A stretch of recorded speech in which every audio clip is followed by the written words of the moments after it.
Sus manos moldean el hierro ardiente, roturando el tiempo, dándole aliento al fuego, torturándole con el fuelle.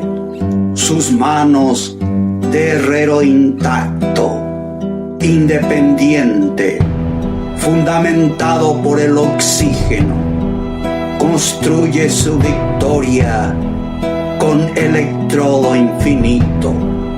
Surgen las llamas, las formas, el carburo, el resplandor ultravioleta sobre la telaraña oxidada, enseñando su canto de yunque, de martillo recién fecundado, y hace crecer la vida, sudando, riendo solemnemente con su himno dispersado, con su herramienta, hacia la primavera eléctrica, hacia la esperanza metálica del hombre que no retrocede.